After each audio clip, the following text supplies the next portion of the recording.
நம்முடைய பிதாவாகிய தேவனாலும் கர்த்தராகிய இயேசு கிறிஸ்துவினாலும் உங்களுக்கு கிருபையும் சமாதானமும் உண்டாவதாக. இன்றைக்கு நம்ம என்ன தியானிக்க போறோம்னா, நல்லா தெரிஞ்சுக்கோங்க. உண்மையான சத்தியம் என்னன்னா, நமக்கு வர வேண்டிய ஆசீர்வாதங்கள் எல்லாம் இயேசு கிறிஸ்துவின் மூலமாக பிதாவினிடத்திலிருந்து தான் நம்ம பெற்றுக்கொள்கிறோம்.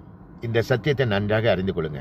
நமக்கு வர வேண்டிய ஆசீர்வாதங்கள் எல்லாம் இயேசு கிறிஸ்துவின் மூலமாக பிதாவினிடத்திலிருந்து தான் நம்ம பெற்றுக்கொள்கிறோம். இதை குறித்து தான் வேத வசனத்தின் அடிப்படையில் இன்றைக்கு நான் உங்களோட தியானிக்க போறேன். மத்தேயு 6வது அதிகாரத்தில் இயேசு கிறிஸ்து மலை பிரசங்கத்தில் எல்லா இடங்களிலும் எல்லா வசனத்திலையும் நீங்க பார்த்தீங்கன்னா உங்கள் பிதா உங்கள் பிதா உங்கள் பிதா என்று சொல்லியிருப்பாரு. இன்றைக்கு அதை குறித்து தான் வேத வசனத்தின் அடிப்படையில் இன்றைக்கு நான் உங்களோட தியானிக்க போறேன். முதலாவது, இயேசு கிறிஸ்து மலை பிரசங்கத்தில் தர்மத்தை குறித்து அவர் பிரசங்கிப்பார். அப்ப என்ன சொல்லுவார்னா, நீங்கள் தர்மம் செய்யும் பொழுது மனிதர்களுக்கு முன்பாக காணப்படாமல் அந்தரங்கத்தில் இருக்கிற உங்கள் பிதாவுக்கு முன்பாக காணப்படும்படி தர்மம் செய்யுங்கள். நீங்கள் மனுஷர்களுக்கு முன்பாக தர்மத்தை செய்யாதபடிக்கு எச்சரிக்கையாக இருங்கள். நீங்கள் மனுஷர்களுக்கு முன்பாக ஒரு விளம்பரத்துக்காக நீங்க தர்மம் செஞ்சீங்கன்னா அந்தரங்கத்தில் இருக்கிற உங்கள் பிதாவானவர் உங்களுக்கு பலன் அளிக்க மாட்டார். அந்தரங்கத்தில் இருக்கிற உங்கள் பிதாவுக்கு மட்டும் தெரியும்படியாக நீங்கள் தர்மம் செய்தால், அதாவது இதுக்கு என்ன அர்த்தம்னா, உங்கள் வலது கை செய்கிறதை இடது கை அறியாதிருக்க கடவுது.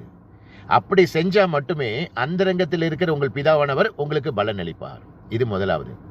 ரெண்டாவது, நம்ம ஜெபம் பண்ணும் பொழுது மனிதர்கள் பார்க்கும்படியாக ஜெபம் பண்ணாமல் உன் அறை வீட்டுக்குள் பிரவேசித்து உன் கதவை பூட்டி அந்தரங்கத்தில் இருக்கிற உன் பிதாவுக்கு மட்டும் தெரியும்படியாக ஜெபம் பண்ணு.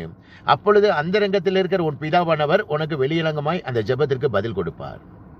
மூன்றாவது, நீங்கள் உபவாசிக்கும் பொழுது மனிதர்கள் பார்க்கும்படியாக உபவாசியாமல் அந்தரங்கத்தில் இருக்கிற உன் பிதாவுக்கு பார்க்கும்படியாக உன் தலைக்கு எண்ணெய் பூசி உன் முகத்தை கழுவு.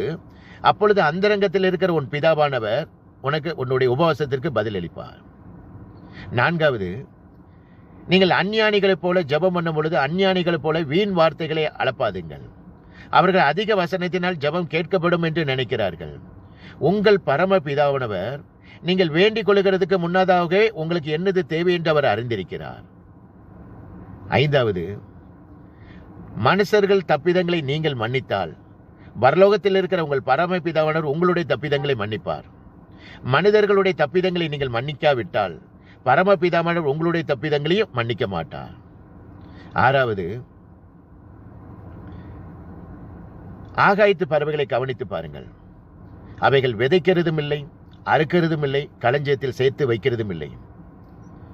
அவைகளை பிழைப்பூட்டுகிற உங்கள் பரமபிதானவர் அவைகளை பார்க்கிலும் நீங்கள் விசேஷித்தவர்கள் அல்லவா? ஏழாவது, எண்ணத்தை உண்போம், எண்ணத்தை குடிப்போம், எண்ணத்தை உடுப்போம் என்று கவலைப்படாதீர்கள்.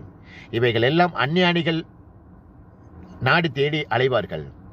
உங்கள் பரமபிதானவர் இவைகள் எல்லாம் உங்களுக்கு தேவை என்று அவர் அறிந்திருக்கிறார்.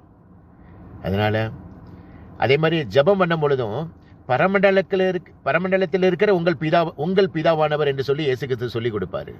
அதனால இந்த மத்தேயு 6வது அதிகாரம் நீங்க மலை பிரசங்கத்தை எல்லா இடத்துலையும் நீங்க தியானிச்சீங்கன்னா அதுல எல்லா இடத்துலையும் உங்கள் பிதா உங்கள் பிதா உங்கள் பிதா என்று அவர் சொல்லியிருப்பார். அதனால நீங்க இதுல இருந்து தெரிந்து கொள்ள வேண்டிய சத்தியம், நமக்கு வர வேண்டிய ஆசீர்வாதங்கள் எல்லாம் இயேசு கிறிஸ்துவின் மூலமாக பிதாவின் இடத்திலிருந்து தான் நம்ம பெற்றுக்கொள்கிறோம். இந்த சத்தியத்தை அறிந்து கொள்ளுங்கள். கர்த்தர் உங்களை ஆசீர்வதிப்பாராக. இந்த உலகத்தில் உண்மையான ஒரே ஒரு தெய்வம் இயேசு கிறிஸ்து ஒருவர் மட்டுமே. நம்முடைய பாவத்திற்காக வேத வாக்கியங்களின்படி அவர் மரித்து, வேத வாக்கியங்களின்படி அவர் அடக்கம் பண்ணப்பட்டு, வேத வாக்கியங்களின்படி அவர் 3ஆம் நாள் உயிர் தெழுந்தார். இன்றைக்கும் இயேசு கிறிஸ்து உயிரோடு இருக்கிறார். இயேசு கிறிஸ்து சீக்கிரத்தில் வரப்போகிறார். உங்கள் பாவத்தை விட்டு மனம் திரும்புங்கள். பரலோக ராஜ்யம் சமீபத்திருக்கிறது. கர்த்தருக்கே மகிமை உண்டாவதாக. ஆமேன். அல்லேலூயா.